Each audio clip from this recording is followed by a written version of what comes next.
সদ্য নিয়োগ পাওয়া জেলা প্রশাসকদের সঙ্গে প্রধান উপদেষ্টা ডক্টর মোহাম্মদ ইউনূসের বুধবারের পূর্ব নির্ধারিত ব্রিফিং স্থগিত করা হয়েছে।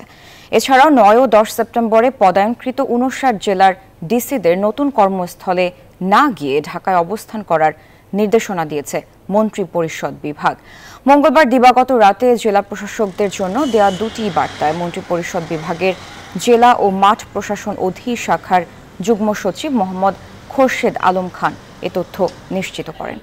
জানা যায়, প্রধান উপদেষ্টার সঙ্গে নতুন নিয়োগ পাওয়া সব ডিসিদের একটি ব্রিফিং বুধবার সকাল ১১টায় প্রধান উপদেষ্টার কার্যালয়ে নির্ধারিত ছিল। অনিবার্য কারণবশত সেই ব্রিফিংটি স্থগিত করা হয়েছে। পরবর্তী নির্দেশ না দেওয়া পর্যন্ত তাদের ঢাকায় অবস্থান করতে বলা হয়েছে। এদিকে জেলা প্রশাসক পোস্টিংয়ে বঞ্চিতরা সকাল থেকে মন্ত্রিপরিষদ বিভাগ এবং জনপ্রশাসন মন্ত্রণালয়ে এসে জড়ো হয়েছেন। নতুন করে জেলা প্রশাসকের তালিকা করার দাবি তাদের।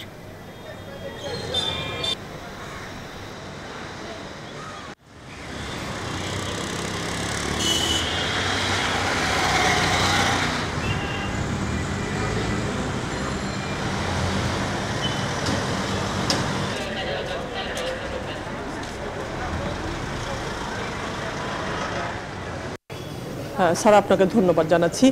অন্তর্বর্তী সরকার ক্ষমতায় আসার পর দুই ধাপে ক্ষমতায় আসার ঠিক ১০ দিনের মাথায় ২৫ জনের পুরনো জেলা প্রশাসকদের উজ্জ্ব করা হয়েছে। এরপর তার ১২ দিনের মাথায় আরও ৩৪ জনকে উজ্জ্ব করা হয়েছে, অর্থাৎ ৬৪ জেলা থেকে ৫৯ জন জেলা প্রশাসককে উজ্জ্ব করেছে।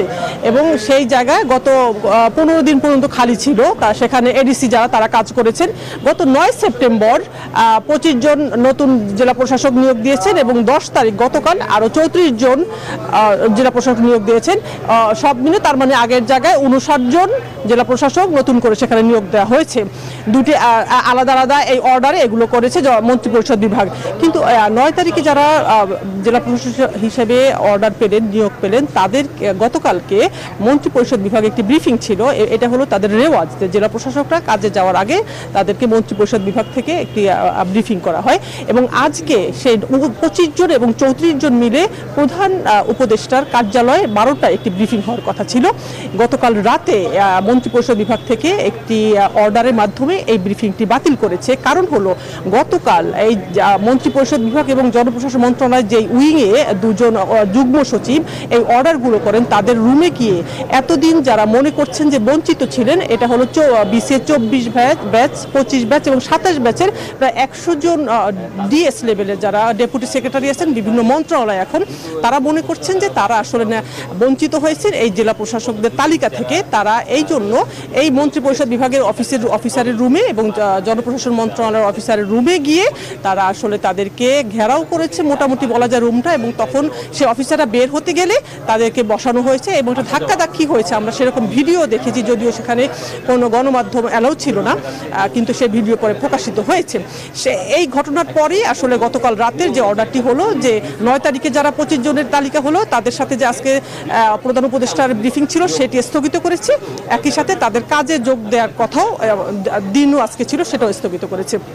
এবং আজকে সকাল থেকে আবারও সকাল ৯ এবং কালকে রাত ১২টা পর্যন্ত তারা সচিবালয় ছিলেন এই মন্ত্রিপরিষদ বিভাগ এবং জেলা প্রশাসকদের এবং জনপ্রশাসন মন্ত্রণালয়। আজকে সকাল ৯টা থেকে তারা আবার এখানে আসছেন। এখন তারা আছেন যে মন্ত্রিপরিষদ বিভাগের যুগ্ম সচিব যিনি আছেন খোরশেদ আলম খান, তার রুমে তারা এখন বসে আছেন, আলোচনা করছেন। তারা বলছেন নতুন করে তালিকা করতে হবে এই ডিসিদেরকে, না হলে তারা আসলে তাদের আন্দোলনে যাবে এই জনপ্রশাসন মন্ত্রণালয়ের সামনে। এখন কথা বলছেন, আমরা একটু যাচ্ছি, এখন ব্রিফ করতে হয় যারা বঞ্চিত তাদের। আমরা এই ব্রিফিংটা যাচ্ছি, এটা একটু দেখাতে চাচ্ছি যে আসলে যারা কয়েকজন